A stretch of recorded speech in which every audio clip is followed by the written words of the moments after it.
Surat Udhna railway station પર મુસાફરોની સ્થિતિ સામાન્ય થઈ છે। ગતરોજ મોટી સંખ્યામાં મુસાફરો પહોંચતા અફરાતફરી સર્જાઈ હતી। ઉનાળુ વેકેશન અને રવિવાર હોવાથી મુસાફરો ઉમટ્યા હતા। મૂળ યુપી બિહારના પરપ્રાંતિયો વતન પરત જવા માટે રવાના થયા હતા। ગતરોજ 4 ટ્રેન મારફતે 10,000 મુસાફરો પોતાના વતન પરત ગયા। આજે સ્ટેશન પર સ્થિતિ સામાન્ય જોતા તંત્રે રાહતનો શ્વાસ લીધો છે।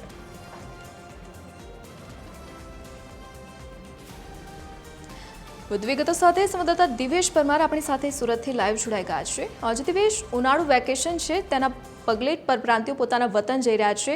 કેવો સ્ટેશન ખાતે માહોલ કેવો જોવા મળી રહ્યો છે? બિલકુલ ધરતી જે પ્રકારે સુરતના ઉધના રેલવે સ્ટેશન ખાતે અત્યારે અહીંયા ઉભ્યા છે ને અત્યારે જોઈ શકાય છે જે પ્રકારે આ સ્થિતિ છે તમામ જે મુસાફરો જે છે પરપ્રાંતિયો છે પોતાના વતન જઈ રહ્યા છે। ખાસ કરીને તમામ પરપ્રાંતિયો છે તે સુરતમાં અલગ અલગ કારખાના અલગ અલગ જગ્યાએ નોકરી કરી રહ્યા છે ને તેઓ અત્યારે પોતાના વતન તરફ જઈ રહ્યા છે। ગતરોજ જે પ્રકારે 10,000 જેટલા મુસાફરો છે 4 ટ્રેન મારફતે પોતાના વતન યુપી અને બિહાર ગયા છે અને એમપી ગયા છે। ત્યારે મહત્વની વાત કહી શકાય કે જે પ્રકારે અત્યારનો માહોલ છે તે જોતા આસપાસ કહી શકાય કે અત્યારે સ્થિતિ કાબુમાં છે અને ગતરોજ જે પ્રકારે અફરાતફરી થઈ હતી ને પોલીસે હળવો લાઠીચાર્જ કરવા સુધીની નોબત આવી હતી ને અત્યારે જે જોઈ શકાય છે વેઇટિંગ એરિયો છે ને વેઇટિંગ એરિયાની અંદર જેટલા લોકો બેસેલા છે તે તમામ લોકો માટે થઈને જે ટ્રેનો બી આવવાની હોય છે રેલી માટે આ તમામ મુસાફરો ત્યાં 2 ટ્રેનોની અંદર જશે અને ખાસ કરીને જે પ્રકારે ગેસ ની અછત અને જે પ્રકારે બાળકોનું વેકેશન પડ્યું છે આ બંનેની વચ્ચે તમામ મુસાફરો છે પોતાના વતન જઈ રહ્યા છે। કારણ કે જે પ્રકારે કારખાનાની અંદર પણ રજા પડી છે અને તેના જ કારણે તમામ આ મુસાફરો છે તે પોતાના વતન તરફ જઈ રહ્યા છે અને ખાસ કરીને જે પ્રકારે અત્યાર સુધી આ તમામ મુસાફરો છે તે પોતાના બાળકોના વેકેશનની જ રાહ જોતા હોય તે પ્રકારે અત્યારે માહોલ છે તે જોવા મળી રહ્યો છે અને તમામ આ પ્રકારે મુસાફરો સાથે વાત કરવાનો પ્રયાસ કરીશું। कहाँ जा रहे हैं आप? क्या काम करते हैं आप? अभी जाना पड़ रहा है वेकेशन के लिए जा रहे हैं या कोई दूसरी किल्लत है?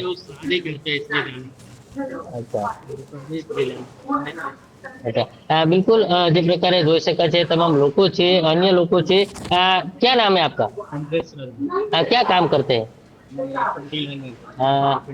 क्या अभी गांव जा रहे हो? क्या किस हालात में क्यों जा रहे हो? कैसी व्यवस्थाएं देखने को मिली कल की वजह आज कैसा माहौल है? એટલે બિલકુલ જે પ્રકારે જોઈ શકાય છે કે ગતરોજ જે પ્રકારે અફરાતફરીનો માહોલ હતો ત્યારે આ વખતે આજે માત્ર એક જ જે વેઇટિંગ એરિયા છે તે ભરેલો જોવા મળી રહ્યો છે। બાકીના વેઇટિંગ એરિયા જે છે તે ખાલી જોવા મળી રહ્યા છે। એટલે ગતરોજ જે પ્રકારે અફરાતફરી સર્જાઈ હતી ત્યારે અત્યારે જે પ્રકારે સ્થિતિ કાબુમાં છે ત્યારે તમામ જે તંત્ર છે તેમણે રાહતનો શ્વાસ છે તે લીધો છે।